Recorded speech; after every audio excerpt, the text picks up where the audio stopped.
दोस्तों मेरे पास है इतनी बड़ी बड़ी कैपेसिटर। तो आज इन कैपेसिटरों के बारे में जानेंगे कि ये किस प्रकार से काम करते हैं और ये कहाँ पर यूज होते हैं दोस्तों, और इनकी वैल्यू क्या होती है, क्या ये चार्ज होते हैं या फिर लंबे समय से इससे बैटरी बनाया जा सकता है। तो इस वीडियो में इसकी पूरी जानकारी लेंगे। तो वीडियो को कर देना लाइक और चैनल को सब्सक्राइब, और वीडियो को स्टार्ट से लेकर एंड तक देखना, तभी आपको कंप्लीट ये वीडियो समझ में आएगा। तो चलिए अब करते हैं इसका वीडियो स्टार्ट।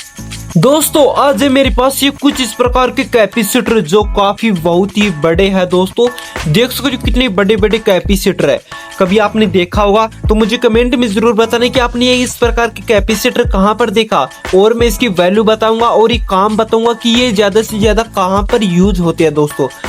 तो चलिए दोस्तों मैं आपको स्टेप बाय स्टेप बताता हूँ ये क्या काम करते हैं और कैसे काम करते हैं और कहाँ काम करती है। तो देखो सबसे पहले मैं इसे यानी दोनों कैपेसिटरों की जो वैल्यू है वो सेम है, यहाँ पर देख सकते हो।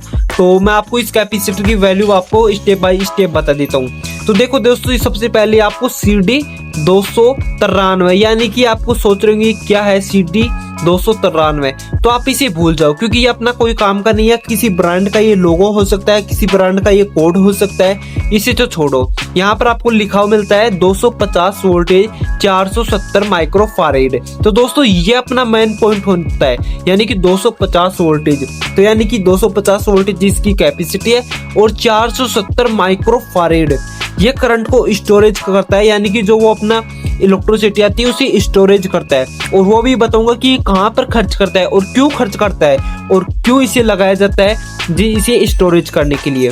तो देखो दोस्तों ये ज्यादा से ज्यादा वहां पर लगाया जाता है जहां पर वोल्टेज की कमी होती है। मान लीजिए कि अपना एक ऑडियो एम्पलीफायर है, उसके अंदर अपन 12 वोल्टेज दे रही है, लेकिन कभी कभी उससे लगभग अपनी 16 वोल्टेज या फिर उससे भी ज्यादा यानी कि लगभग 20 वोल्टेज उसे जरूरत पड़ जाती है। क्योंकि अगर मैं आपको बताऊं ऑडियो एम्पलीफायर के अंदर कभी कभी उसके अंदर धमक आ जाती है, तो उसे पावर की जरूरत होती है, अतिरिक्त पावर की जरूरत होती है। ट्रांसफार्मर में तो ऐसा होता नहीं है कि वो बार बार अपनी वोल्टेज चेंज कर दे। तो दोस्तों ये इसलिए लगाया, इसमें स्टोरेज हो जाता है, ये इसलिए लगाया जाता है। कभी कभी ये ऑडियो एम्पलीफायर को वोल्टेज दे देगा यानी कि इलेक्ट्रिसिटी दे देगा, तो उसकी पूर्ति हो जाएगी उसकी धमक, यानी कि जो अपना ऑडियो वो एकदम क्लियर क्वालिटी में आएगी। अगर अपनी ये नहीं लगाएंगे तो जहां पर धमक आ रही है वो धमक नहीं आएगी दोस्तों, और अपना सॉन्ग है वो रुक जाएगा, या फिर बोल सकते हैं अपना ऑडियो एम्पलीफायर भी जल सकता है क्योंकि वोल्टेज पर लोड पड़ता है। और आपको पता होगा कि ट्रांसफार्मर तो ऐसा काम नहीं करता है कि कभी डाउन कभी ज्यादा कर दे, इसलिए इसे लगाया जाता है। और उसी के साथ आपको बता दूं ये AC लाइट में भी यूज लिया जाता है, जहां पर AC लाइट का करंट यूज होता है, और ये DC में भी यूज होता है। DC में तो ऑडियो एम्पलीफायर वगैरह भी मान लो, अगर दूसरे कंपोनेंट में भी यूज ले सकते हो जैसे LED लाइट हुई, या जहां पर ज्यादा करंट की जरूरत होती है यानी कि फिलहाल कम चाह रहा है, कुछ सेकंड बाद में ज्यादा भी चाह सकता है, तो वहां पर इस प्रकार का कैपेसिटर की यूज ली जाती है क्योंकि ये ज्यादा माइक्रोफारेड है। अगर दोस्तों मैं आपको बताऊं ये 1 फारेड का कैपेसिटर होता है, तो इसमें बहुत ही ज्यादा करंट स्टोरेज हो जाता है, बहुत ही ज्यादा। तो दोस्तों इसमें शॉक भी लग सकता है। वैसे तो मैं आपको बता दूं ये स्टोरेज होता है तब, अभी फिलहाल में तो नहीं लगा, दोनों पॉइंटों को एक साथ टच करते हो तब तो।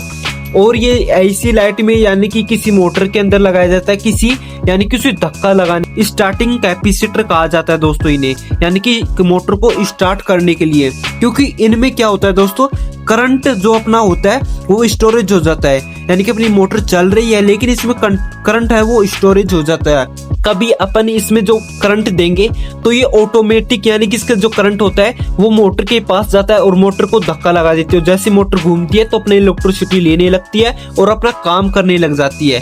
इसी प्रकार से वर्किंग करती है। और भी बहुत सारे काम होते हैं यानी कि टेलीविजन में, यानी कि जहां पर वोल्टेज अप डाउन होती है। और आपको पता तो होगा ही AC लाइट के अंदर क्या होता है, यानी कि दोस्तों उसी के साथ मैं आपको बताऊं ये AC लाइट को DC में भी कन्वर्ट करता है।